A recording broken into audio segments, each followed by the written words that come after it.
Karakteristik sikap yang kedua. Pengertian sikap. Sikap merupakan reaksi atau respons seseorang yang masih tertutup terhadap suatu stimulus atau objek psikologi. Soukijō N 2003. Objek psikologi di sini meliputi simbol, kata-kata, slogan, orang, lembaga, ide, dan sebagainya.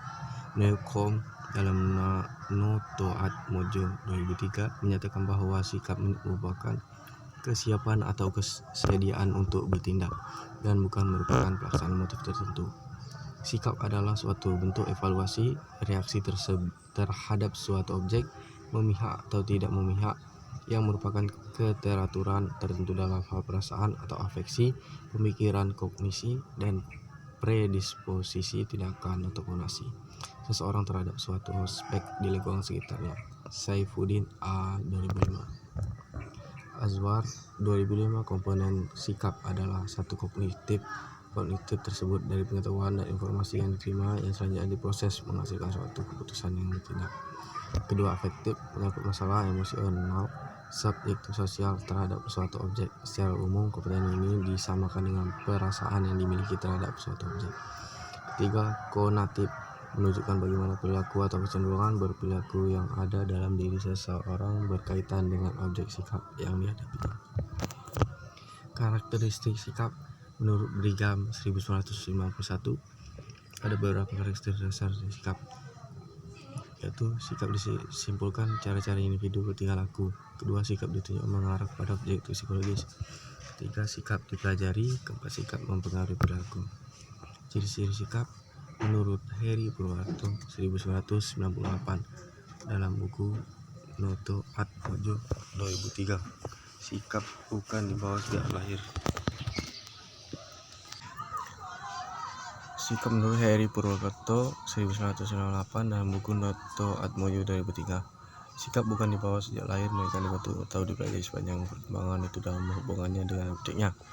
Kedua, sikap dapat berubah. Dan ketiga, sikap tidak berdiri sendiri tapi senantiasa mempunyai hubungan tertentu terhadap suatu objek. Keempat, objek sikap itu merupakan suatu hal tertentu tapi dapat juga merupakan kesimpulan. Menurut Katz dalam buku Wawan Dewi 2010, sikap mempunyai beberapa fungsi. Fungsi instrumental atau fungsi penyesuaian atau fungsi manfaat. Kedua, fungsi pertahanan ego merupakan sikap yang diambil oleh seseorang demi mempertahankan ego atau akunnya. Ketiga, fungsi ekspresi.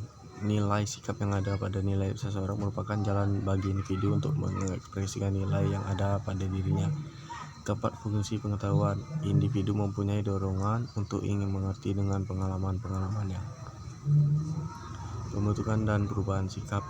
Adopsi, kejadian-kejadian dan peristiwa-peristiwa yang terjadi berulang-ulang dan terus-menerus, lama-kelamaan secara bertahap diserap ke dalam individu dan mempengaruhi terbentuknya sikap.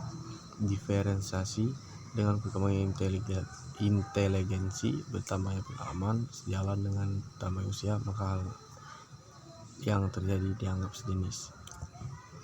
Integrasi, pembentukan sikap di sini terjadi secara bertahap, dimulai dengan berbagai pengalaman yang berhubungan dengan suatu hal tertentu sehingga akhirnya terbentuk sikap manajemenal hal tersebut.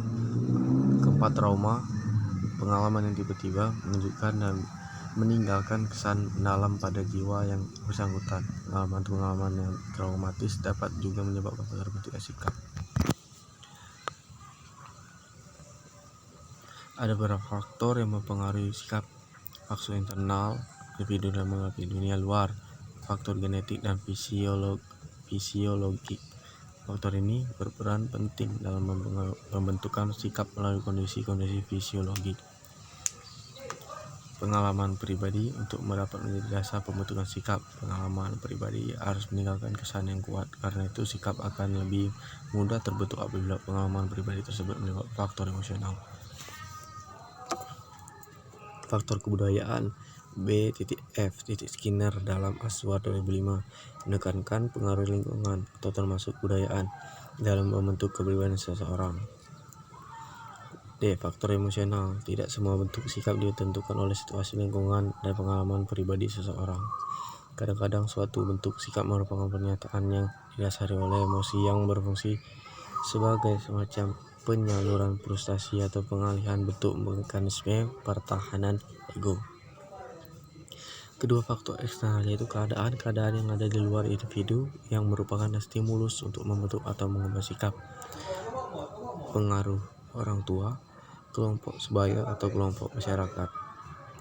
Ketiga, media massa. Keempat, institusi atau lembaga pendidikan dan agama. Sikap positif dan negatif. Dalam pergaulan sehari-hari kita dapat menemukan dua sikap perilaku, yaitu perilaku positif dan negatif. Menurut Heri Purwanto 1998, sikap dapat bersifat positif dan dapat pula bersifat negatif. Sikap positif kecenderungan tindakan orang Allah mendekati, menyenangi, mengharapkan objek tertentu. Sikap negatif terdapat kecenderungan untuk menjauhi, menghindari, membenci, tidak menyukai objek tertentu. Sekian, terima kasih. Assalamualaikum warahmatullahi wabarakatuh.